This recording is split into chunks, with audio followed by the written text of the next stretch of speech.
it's Diane the Creative Inkster. It is Wednesday, March 8th, 2023, and we are going to have some fun with foil paper, specifically some patterned foil paper.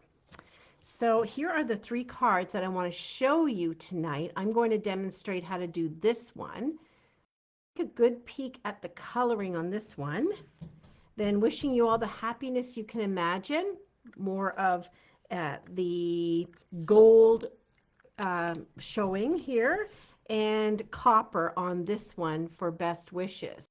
So these papers look really different than what you see in my cards. So let me show you that in a second. But I want to remind you, if you're watching live, please let me know you're here. I love interacting with you. I appreciate your comments. They certainly help me reach other people. And also, if you're watching the replay, leave a comment so I know you were around. And definitely, if you have any questions or thoughts on how to improve on these cards or what you thought of the cards, I really appreciate knowing your insights on that. All right, so this is what the paper looks like to begin with, and then I'll bring the cards back in.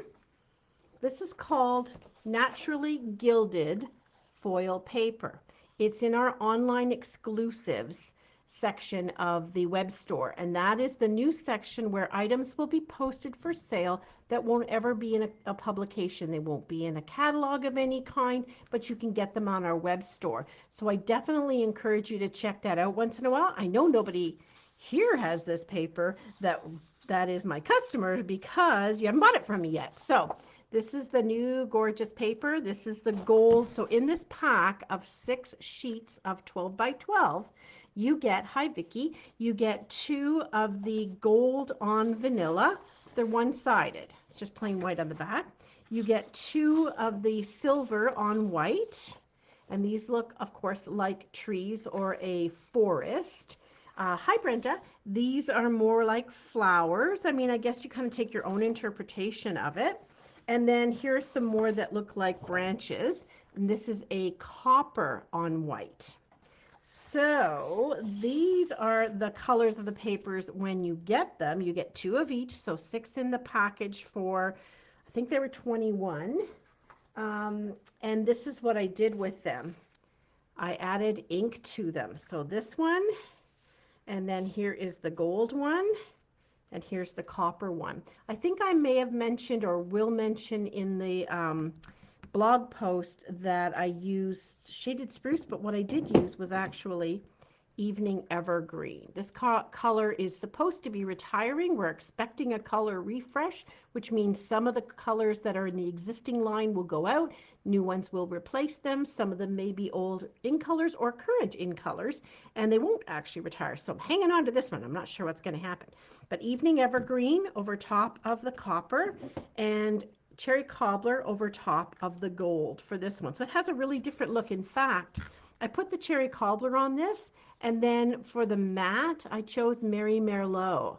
And this is all on soft succulent. So I kind of looked at the colors. So with the cream on the background or the vanilla on the background, that cherry cobbler looked very Mary Merlot. All right, let's move these guys out of the way, and let's get started showing you how to do this.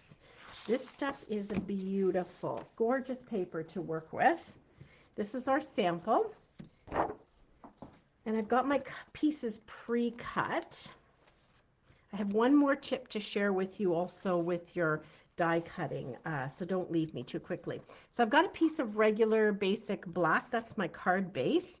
It's 8.5 by 5.5, scored at 4 1/4 in the middle and folded. So we will fold this, and that is our card base. This just helps the next color pop off the page. This is Tahitian Tide. It may look familiar. We used to have something called Tempting Turquoise, very similar in colors. And so this one is going to just really look nice there. I've used basically neutral colors in my coloring, but certainly you could use something even more colorful. So this is 4 by 5 1/4, your Tahitian Tide or your background piece. I did the same measurements for my other 2 cards as well. Okay, and then here's a piece of white that's going to go on the inside, 4 by 5 1/4. Let's stick that in now while we're thinking about it. We won't forget. And then for the front of your card, your piece of foil paper, and you don't want to waste it, is 3 3/4 by 5. Little hair there. There we go. So this is going to go on here. In fact, I can stick it on right away because I don't have any ribbon going around it or anything else. And I didn't pop it up. I just thought this went straight down, and that brought those two colors really close together. So let's get this guy tucked in here. There we go. Beautiful color, Tahitian tie.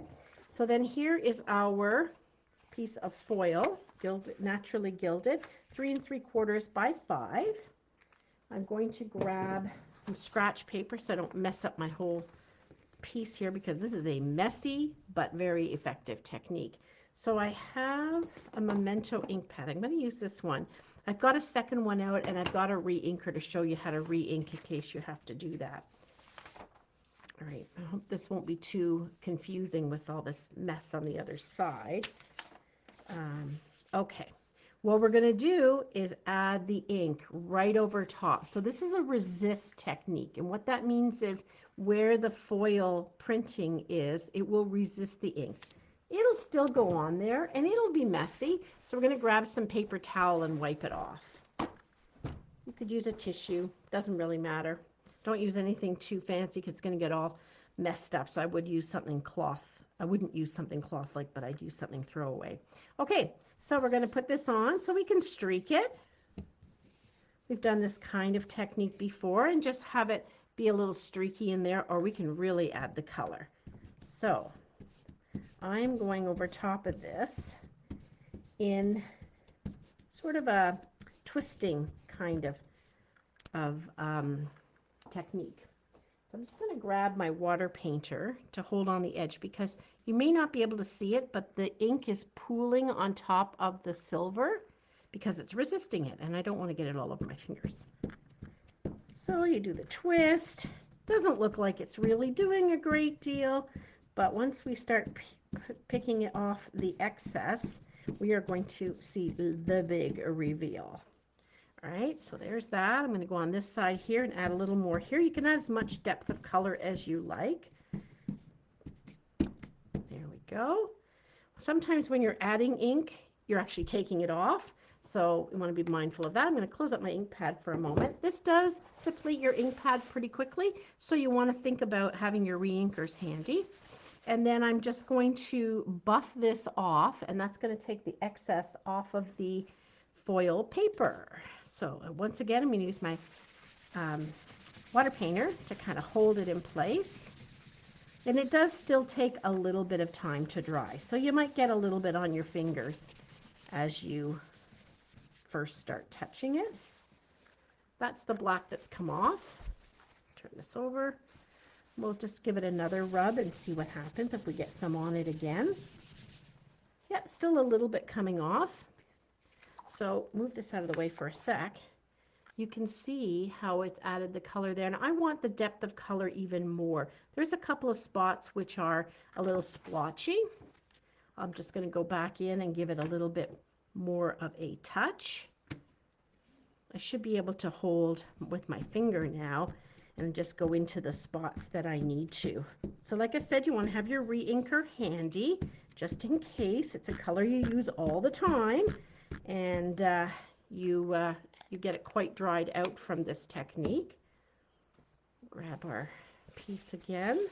I'm going to hold this here and just kind of buff this up. I mean, it dries because it's white and it's porous and it's going to go in there, but it does still need a bit of time to dry. I missed just a couple of spots that I just being a little fussy about. Want to get them looking real good. Very nice. You don't really have to wait a lot in between. I'm going to flip this over and try to use another section of it, because it is adhering to the white nicely, but you get that resist technique. Oh, that's great. Now all those spots that were white or with little sort of white peeking through are all nicely done now and filled in. All right, let's get this garbage stuff out of the way. So I'd just be a little more careful that as you're working with this, that you don't get any glue on the front of it. That might reactivate. Wow, right, Vicki? It might reactivate the ink a little bit as it takes a little longer to dry. I mean, I don't really know how long it takes, but like this is the one I did on the weekend, and like before too long it was doing just fine. All right, so let's get our pieces together. You don't need to do a lot of embellishing after this, let me tell you. So one thing you'll notice is that, and I did find this, the black comes through a little bit with some adhesives. They don't like ink, and then they won't adhere to the ink. A liquid glue is going to work very well for this, so I highly recommend your liquid glue. I'm thinking of tape runners, some of the tape runners on the market, or possibly our Stampin' Seal. I'm not sure, I haven't tried it, but I'm a real liquid glue person, so you know, it's kind of my go-to. All right, so what a beautiful image that gives you. Totally different than what that paper looks like. So it really expands your use of it. So then the last bit, this does not need a lot of embellishing. I have just a bit left of this. I am sadly thinking this might end up retiring. This is the mesh ribbon. It's been around a couple of years, and I always get worried when I really get attached to something like this that Stampin' Up! Is going to retire it. So I'm using it up here. And speaking of retiring, that's when things get put on a list that we have access to and know will not be in the upcoming May catalog, and so I will be posting the retirement list. Sometimes things are discounted during the retirement list and sometimes not, but I will have that for you, I think, round about the 29th or 30th of March. But don't worry, I will put it out to you. All right, so for my stamping, I chose Wishes for a Beautiful Birthday because it fits so nicely on this square. These are squares from Stylish Shapes. They're nesting squares, and there's circles in that set too. But I just thought it was just perfect for what I wanted, and I am running low on birthday cards, which, you know, means I'm sharing a lot of them with people, and that's great. So we're going to test our ink pad here and make sure it's still got a good amount of ink in it, and if it doesn't, then I'll show you all about re-inking. Okay, let's take a, yeah, you know, it could use a little re-inking. I did it on the weekend, so let me show you how you do that. This works the same process whether you have a regular ink pad like our Stampin' Pad classic ones here, or the Memento. It's the same procedure. Grab yourself an old credit card, certainly one that isn't all scratched up on the edges, probably be safer for your ink pad. And you open your ink pad, and then you take the appropriate re-inker, and I just go like this across it. And I watch for the ink to be absorbed in the pad. So you can see there's a little bit sitting on top there. Maybe you can see that. It's probably gone in now. But as it sits on top, then you know that it's full and it's just sucking the last little bit in. And then I use the credit card just to go down the edges. You can use a spoon, but I love this technique of going just on the edge with this, and I'm holding it on an angle. If I can show you that. There's my ink pad, and I'm holding it on an angle as I'm going down and turning it and going in all four directions. Okay, and then you end up with some on here. So just grab a paper towel or tissue and your baby wipe or your Stampin' chamois, whatever you have to clean, and then that gets the edge clean, and then I just keep that little gift card, credit card, close to my supplies, so when I need to re-ink the next one. Alrighty, so yeah, the whole point of that was to get the ink on it. Right.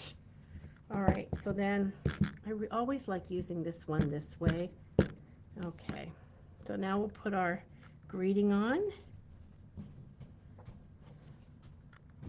There we go. Wishes for a beautiful birthday. Could have done that in Tahitian Thai too. I didn't think of that. Now, here is the square that it's going to fit on.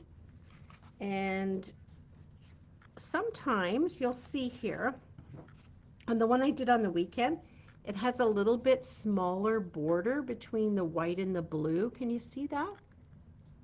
Yeah, I think if you just sort of take a peek there for a second. So I'm going to show you how I do that.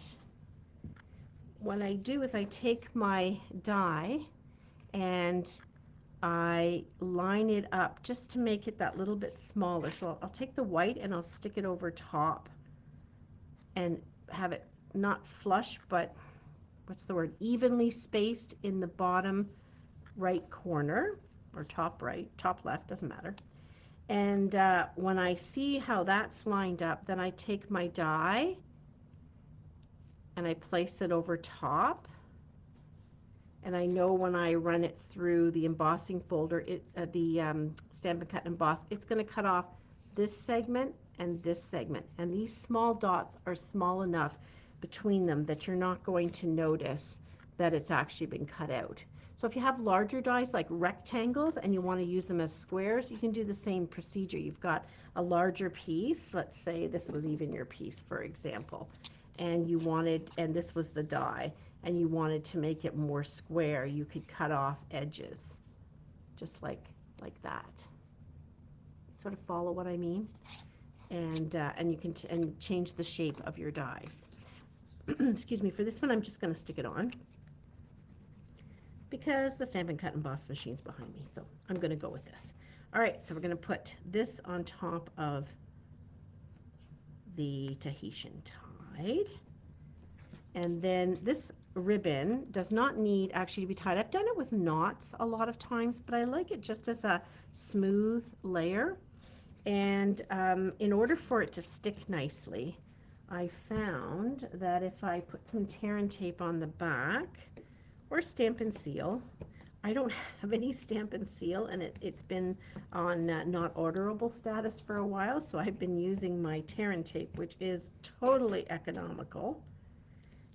It is just not quite as simple to use if you like a tape runner, and I work with it all the time, so I'm happy with it. I take my mesh and I lay it down over the back kind of evenly. That helps hold it in place. And I'm going to put some dimensionals to pop it up. And when I put the dimensionals on the ribbon, that gives it more to hold it down on my card. There we go. That helps hold it in place on that layer before it gets put down. Little tricks here that we use. No one sees the back and what the back looks like, right? All right, so then this is going to go on here. And this is just gorgeous. I feel like this could be a masculine or feminine card. And then I wanted to use some pearls. I don't have any regular rhinestones, but I have some of these festive pearls, which have some silver balls on them. I love these silver and gold balls. They're so nice. And I'm just going to stick these on there within the black of the ink where I've been working. And maybe one here. And look at that. What a beautiful card. So let me bring in the other two to show you and just explain that I did exactly the same thing, just with different greetings. So this one's from Framed Florets, wishing you all the happiness you can imagine. It's from Happiness Abounds. Again, this is the gold with cherry cobbler ink on it. And this is the copper paper with Evening Evergreen used on it. And so the embellishments I used on this were the champagne rhinestones, which really have kind of a coppery look to it. Would be very pretty for Christmas. Wouldn't that be lovely? And so then I've just incorporated the Evening Evergreen and some more foil for the accents. All right, so thanks for hanging with me. I appreciate you watching. I hope you've learned something here about what you can do with this gorgeous new paper we've got out. let me know if I can order it for you. It's available for a short time. It will be available while supplies last. It may go on back order. It may come back in. We really don't have a lot of information about that, but if you're liking this idea, then let me know and I'll help you out. All right. Have a great evening, and I'll see you next week. Bye now.